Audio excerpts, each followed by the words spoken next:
Alors aujourd'hui, je vais vous faire un bref tuto sur Meshmixer pour vous présenter quelques outils qui vont en fait vous permettre de modifier la structure d'une même 3D pour ensuite la passer sur votre imprimante 3D.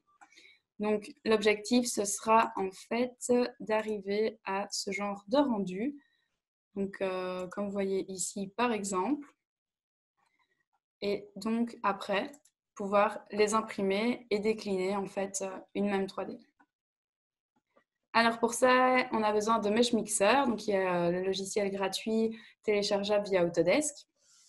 Et donc ici, soit on sélectionne des 3D existantes que propose le logiciel, ou vous importez votre 3D que vous aurez téléchargé via un site internet que je vous mets en copie. Alors, une fois que vous avez importé votre 3D, on va en modifier la structure. Et pour ça, il faut la sélectionner avec le raccourci CTRL-A. Ensuite, venir ici à gauche sur l'outil Edit. Et on va cliquer sur Make a Pattern. Donc, il y a un menu ici qui s'ouvre. Et il y a différentes manières, en fait, d'attribuer un pattern à la 3D qui va, en fait, définir une structure. Donc ici, on va commencer avec des tubes. Il y a les deux curseurs ici qui permettent d'augmenter ou de diminuer le diamètre des tubes, de les rapprocher ou de les espacer. Et il y a aussi ici le menu déroulant qui permet d'avoir un pattern régulier ou irrégulier. Alors, il y a aussi l'outil ici qui permet de faire pivoter les tubes et de les orienter de manière un peu différente. Donc, vous avez différents axes. Hop. Vous pouvez aussi jouer sur la hauteur, les faire glisser sur les côtés. Une fois que vous êtes satisfait, vous pouvez accepter.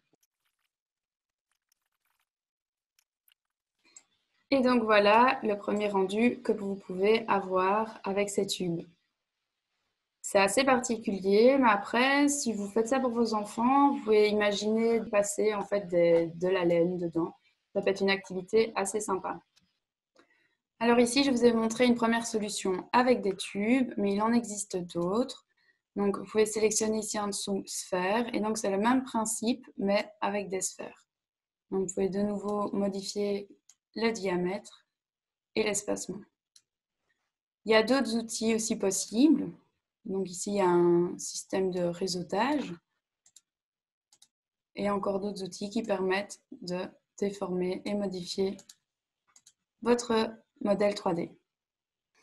Alors, il y a d'autres façons de modifier la structure. Donc, il y a aussi tous les premiers outils ici qui permettent d'avoir une structure triangulaire creuse. Bon, ici, en fait, vu que la qualité de la 3D est trop élevée, ça fait juste un motif sur la 3D et ça ne rend pas vraiment l'aspect voulu.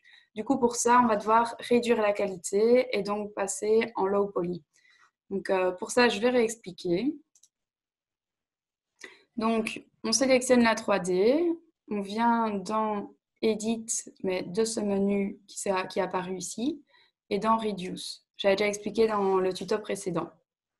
De là, on peut modifier la qualité soit via des pourcents ou d'autres outils. Pour bien voir ce qu'on fait, moi je viens dans View et je mets Show Wireframe. Ici, j'augmente le pourcentage pour avoir moins de triangles. Et donc voilà, ça aussi, c'est une manière de modifier votre 3D et de l'en lancer en impression. Donc, j'accepte. Et là, je vais retourner dans l'édit de la barre d'outils à gauche, dans Pattern, et je vais donc sélectionner le premier. Donc ici, on voit tout de suite la différence. On peut de nouveau, comme les premiers réglages, modifier l'épaisseur et donc avoir un rendu tel quel. Il y a d'autres outils également. Vous pouvez aussi augmenter, modifier.